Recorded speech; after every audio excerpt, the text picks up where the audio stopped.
So we got here 95 Cobra. Engine's pretty much stock in every way. Heads, intake, cam, and all that stuff.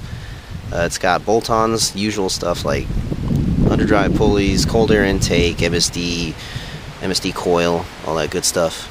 Exhaust consists of 1 5/8 long tube Mac headers, off-road Mac H-pipe, 2.5 inch, and custom cat back with Flowmaster original 40s, and late model restoration 2.5 inch full stainless steel tailpipes. I'll definitely recommend these tailpipes. They fit really great. Basically 79 to 97. The dimensions are all the same. It really doesn't matter. The tailpipes fit pretty good regardless of what car you have. So let's get this thing started. I'm not going to be able to rev it that much because obviously we're in Germany and they don't really like loud cars too much. So got to respect the people.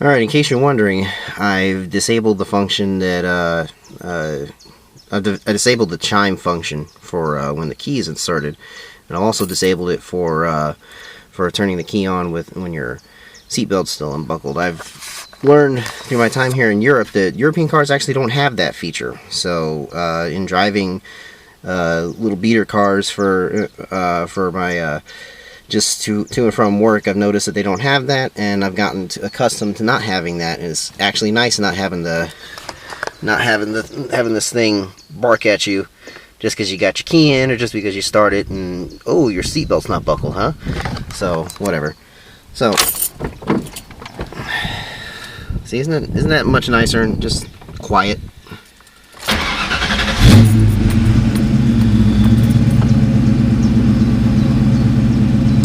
So yeah, 95 Cobra, last year the 5-liter. It's got that lovely black and tan interior that they seem to love in the mid-90s for some reason.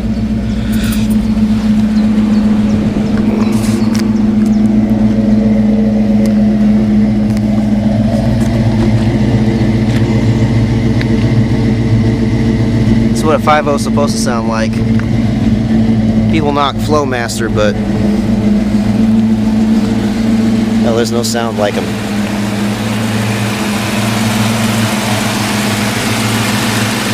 Pretty much what you'd expect to find under here.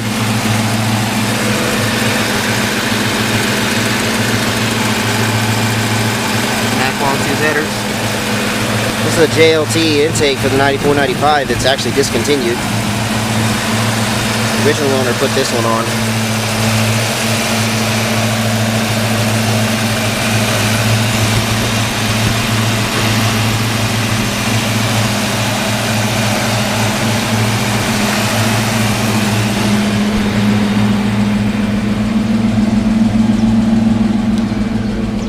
All in all, it was a very well taken care of car. 2 owners, 1 family. I bought it in Wilmington, Delaware.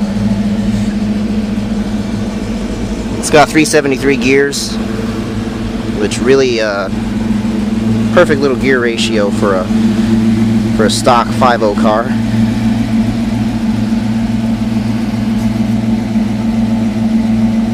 Let's go for a drive. Alright, so we'll take a little bit of a drive up towards Burg Lichtenberg Castle. I'll post a link of Google Maps to show you the route I'm taking. We're going to start off driving through the town of Hoschbach into Kusel, and then up through Oberalben and Kerborn and up to the castle, and then I'll take you on the Autobahn and we'll do a high-speed blast.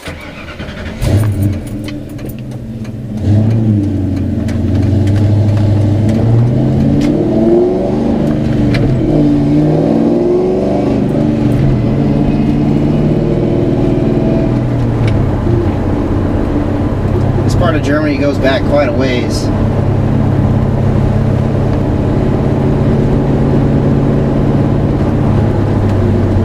castle we're going to be driving towards is actually built in about the 13th century, something like that.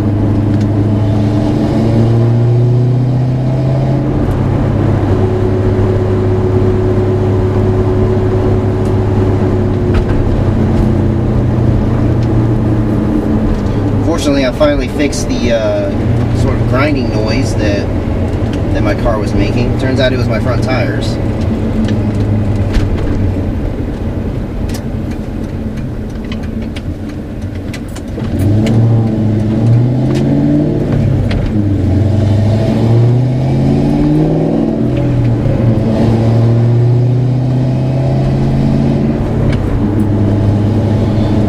Tires, when I first bought these wheels that are on this car, they're Foose wheels, and I didn't understand that they came with a larger center bore than the factory wheels do, so they weren't riding on the hub like they were supposed to, so they weren't balancing correctly. It took me a while to figure this out. It took a couple of years actually before I finally figured this out. And I bought some hub-centric rings for it, but it was too late for the front tires. They had already been cupped really bad, and I just noticed it recently. Replaced all 4 tires, and lo and behold, that was what was making my noise.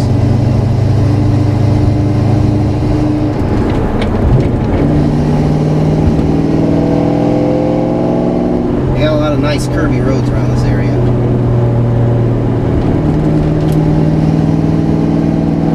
I tell you, drag racing's fun, but driving up and down a nice twisty road is way better.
Big town, I guess you could call it.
originally from some of the more flatter parts of America, so I really like this kind of a landscape. It makes for much more fun driving.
I got the car inspected for the last time here, I figured it'd be a good time to go ahead and redo the exhaust, since I don't have to worry about it failing inspection for being too loud.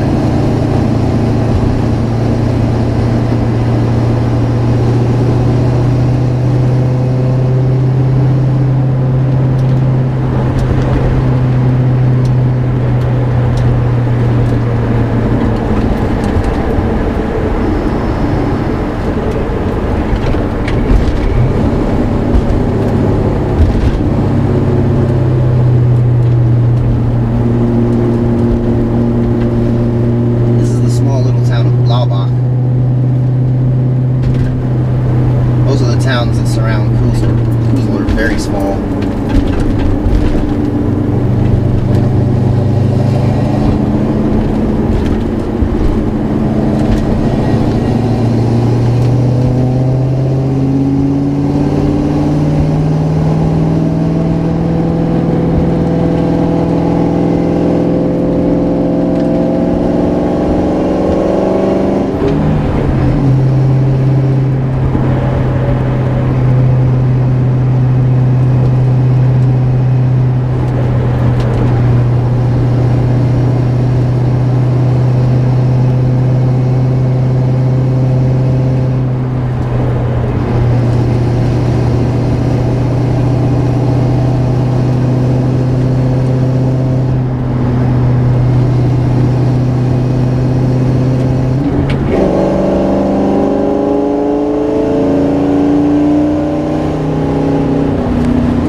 This is the town of Weilerhof.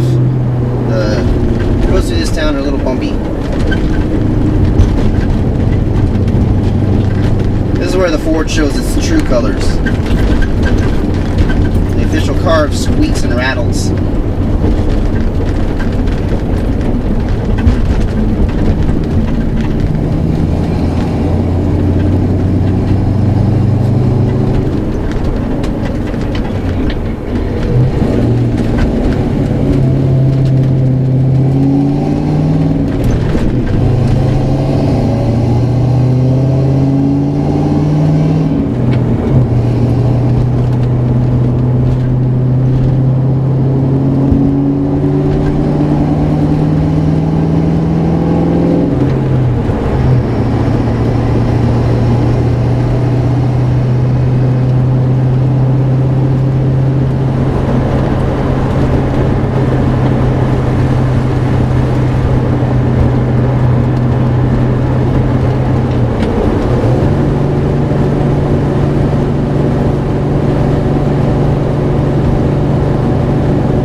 it sounds similar. Ober doesn't really mean over, it just means upper.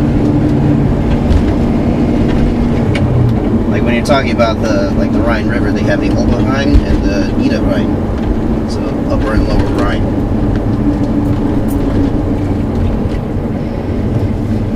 That's where the Netherlands gets its name. Nederlanden for lower countries. Those places are flat like America.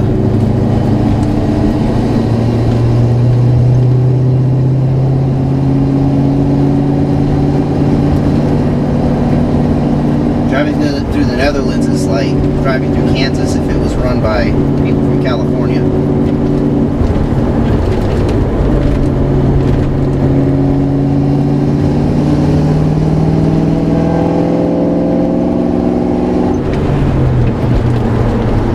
As you can see, these towns are very, very clustered together. You see a lot of little towns that are only a kilometer or two apart. Oh, bumpy road.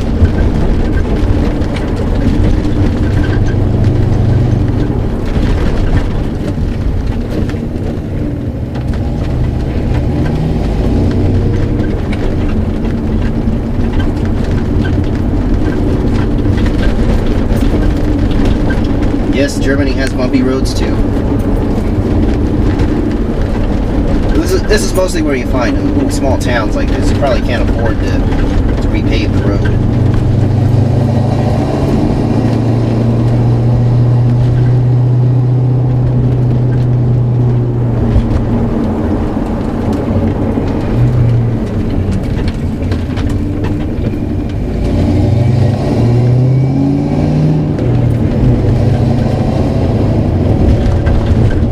In most of Europe, they have a concept known as the priority road.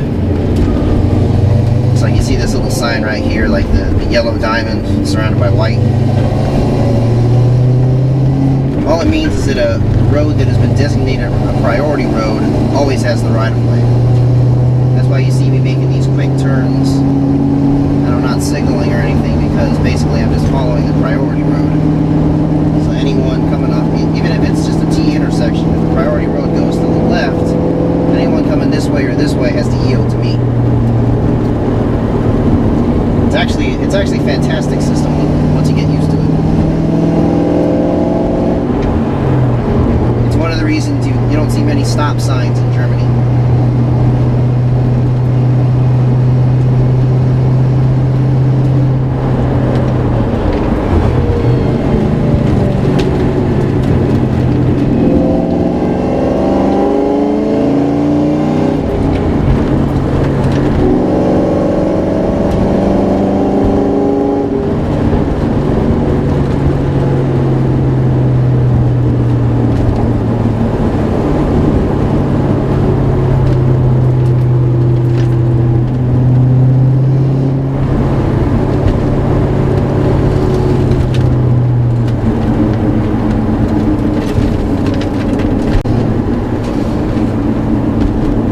Car has Takiko blue shocks and H&R Super Sport springs.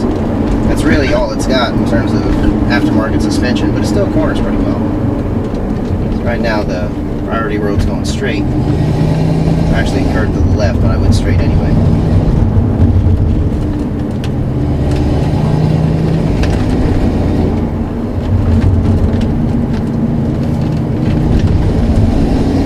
One reason Europe has such small cars is because you see how narrow these streets are, especially in these small towns.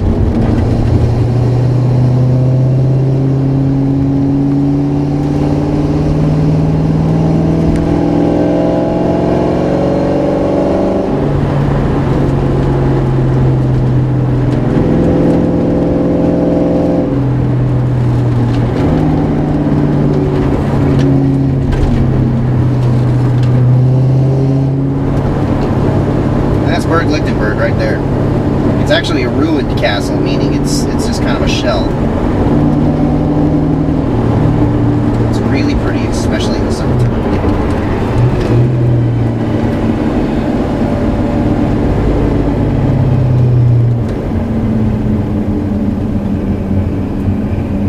In fact, we can stop and take a quick look.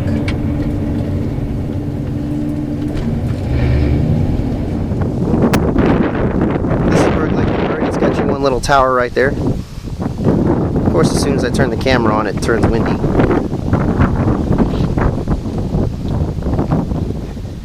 It's actually the biggest ruined castle in Germany.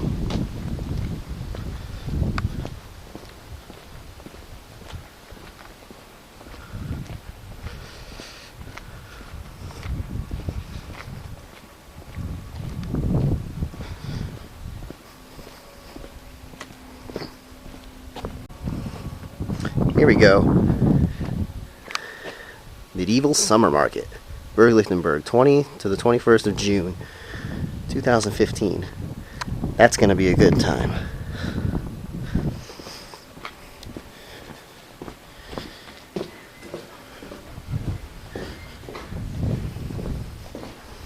For being a ruin, it's in pretty good shape.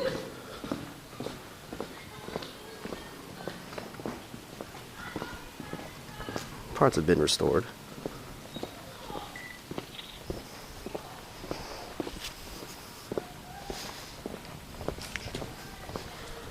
Ooh, the concession stand is open. I've never seen this thing open before. Summertime. Great views of the countryside.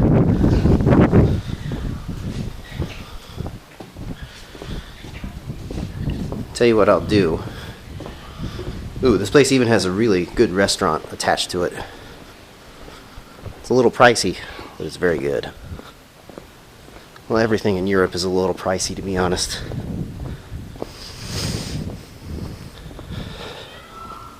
Jugendherberge. That basically just means a youth hostel. Kids will take field trips and stuff over here, and this is where they stay.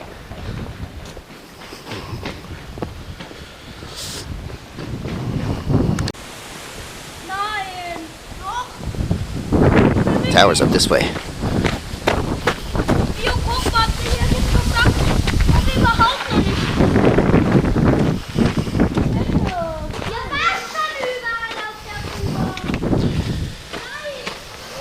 And this was the Great Hall, or something.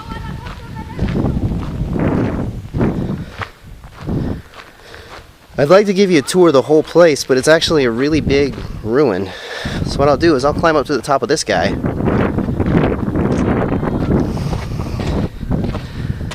And then I can just give you a panoramic tour. You already got a pretty good view, but we are not to the top of the tower yet.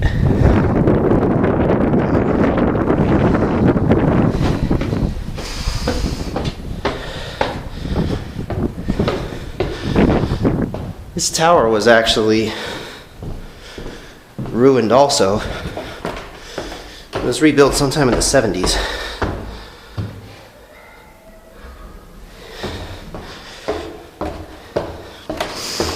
And the last time I came up here, the power was off.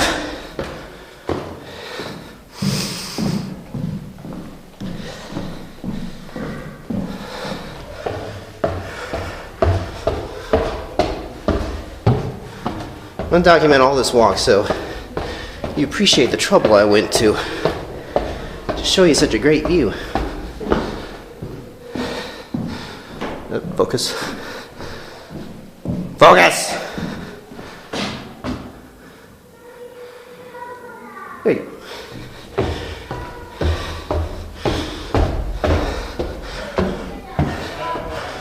go. More Germans.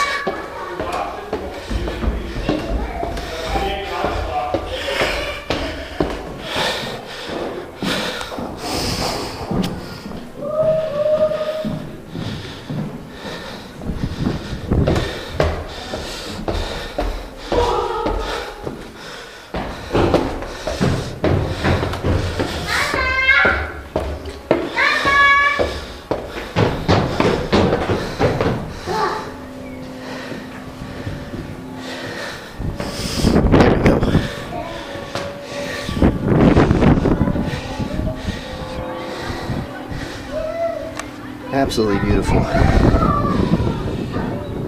It gives you an idea of the actual extent of the ruin. That wall way back there behind that church, that's the extent of it. This is the town of Lichtenberg.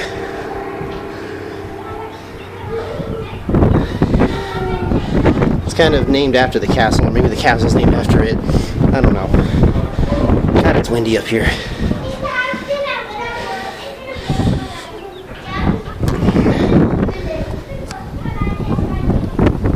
The Mustang.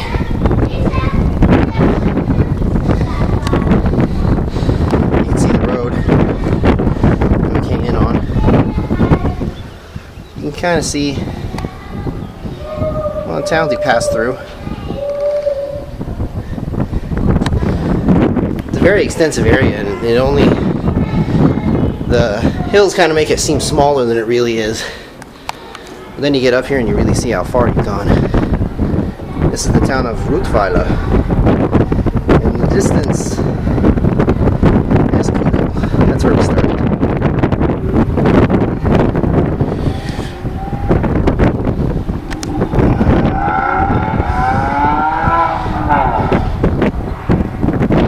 I think that was Porsche, but whatever, it sounded like crap.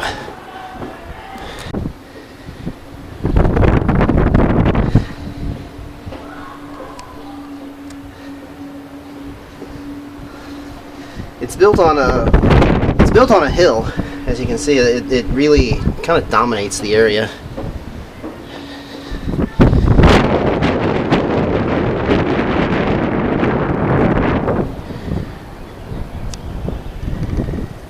Yeah, we're pretty high up. I don't know how they built this stuff 900 years ago. It's pretty impressive. Alright, let's go back down. The tower is open until 1800 hours. And here he is.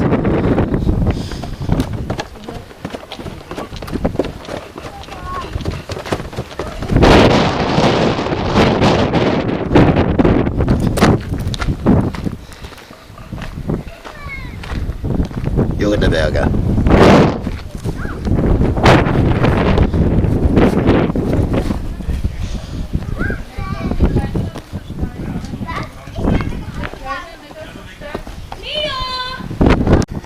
I think this was originally an interior. You can see the remnants of a fireplace.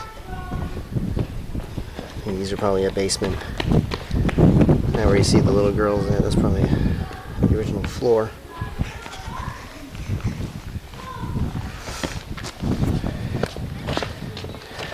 Like most castles in Europe, it was destroyed multiple times.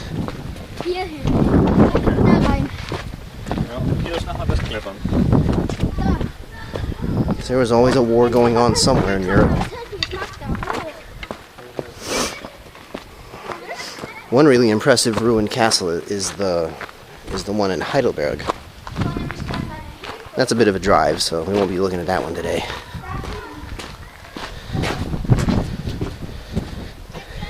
This is also a popular place for Germans to do wedding photography, for obvious reasons. Alright, back to the Mustang.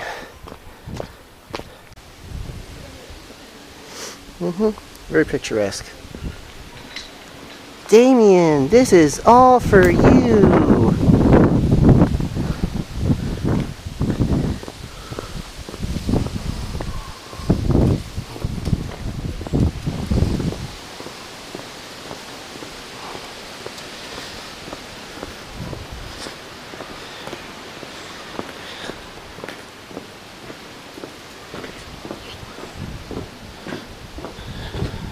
I would get something to eat, but I don't have any Euro. Ich habe nicht Euro.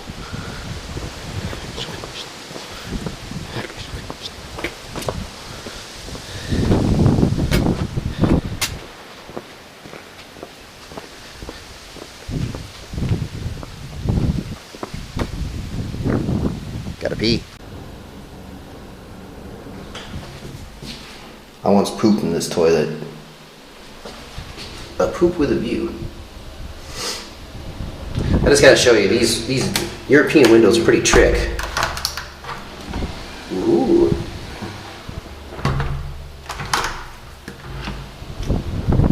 Very nice. When we get back to the States, we want to build a house and maybe put windows in this like this in it.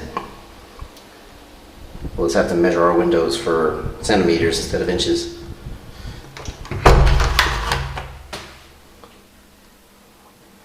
Pretty cool.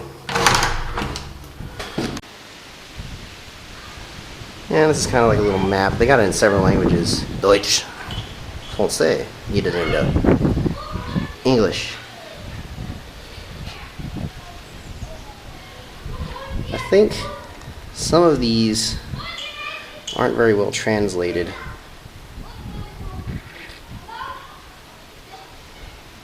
Actually, well, yeah, I think they are.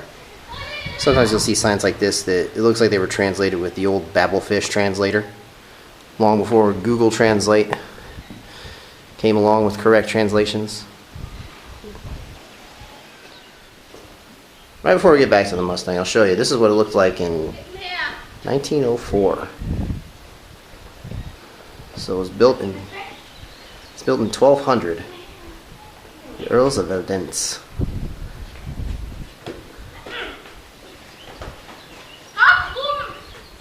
Occupation by the French Revolution troops, of course. The French always cause trouble.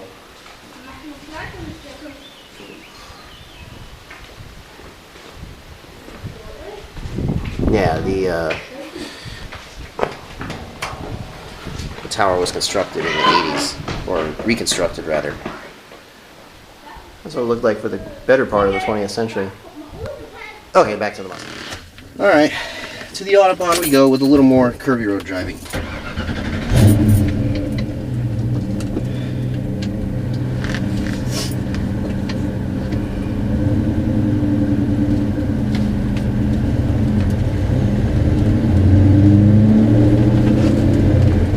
This is the spot where I took a picture of my car a couple of years ago.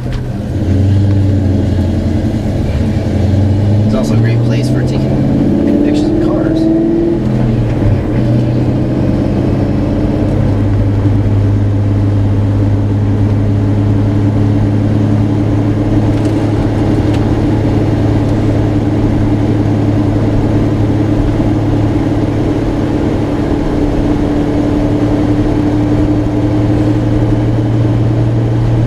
It's a pretty steep grade, so pick up a little bit of speed.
This town is called Buchweiler.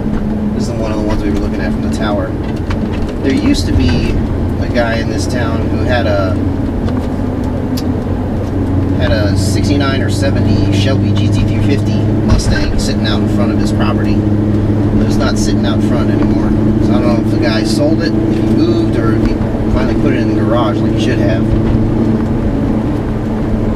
It's very strange. The Germans don't seem to believe in garages. If they do have a garage, it's usually just a tiny little concrete box.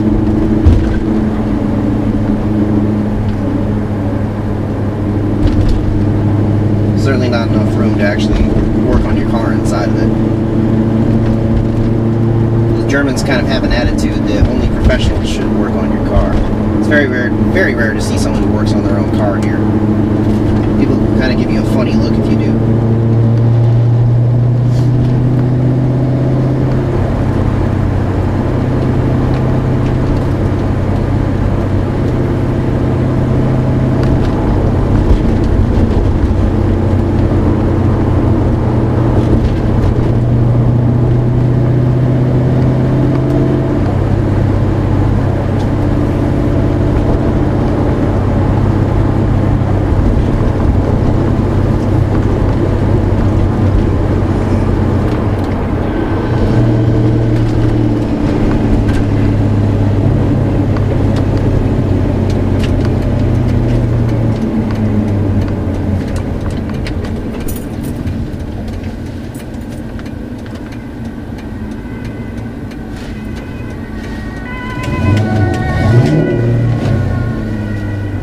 Okay. That was an ambulance, but he wasn't coming my way.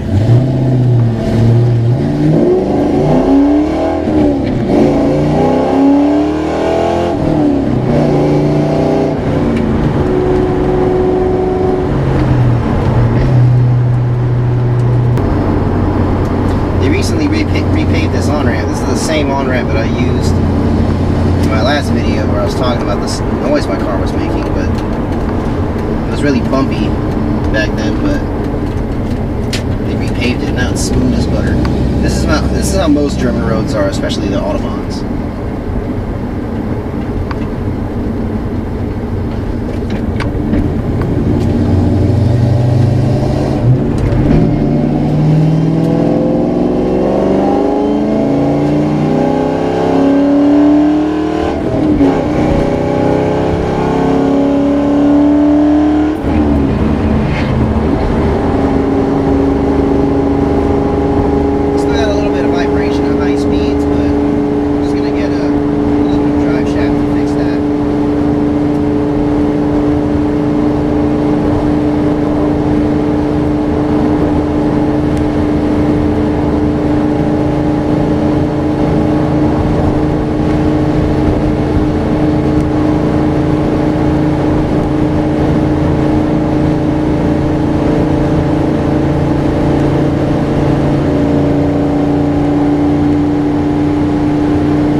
Back on the Autobahn, and we can pretend it's a drag strip.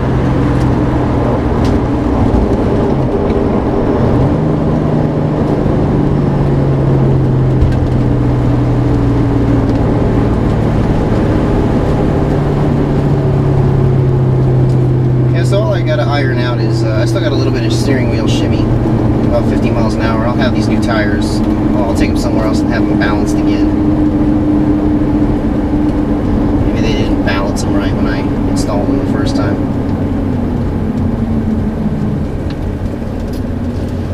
But it did cure the noise. Alright, we'll wait till this one car passes. And here we go.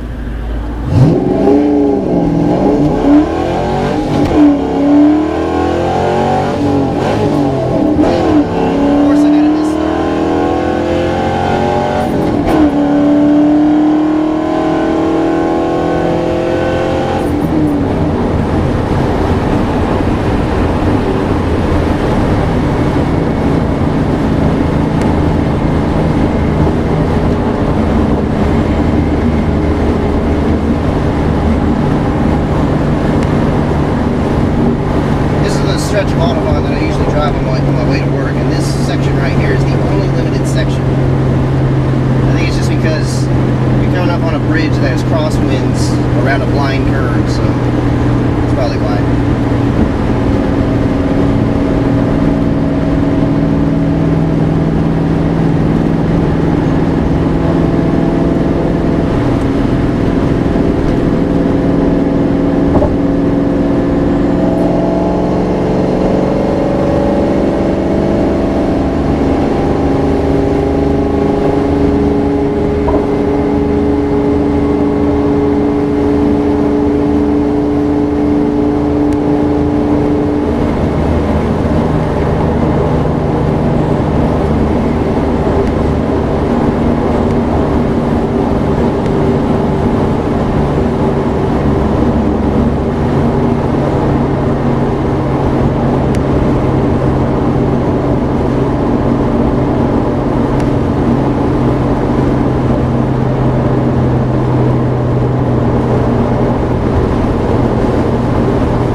You enjoyed all this.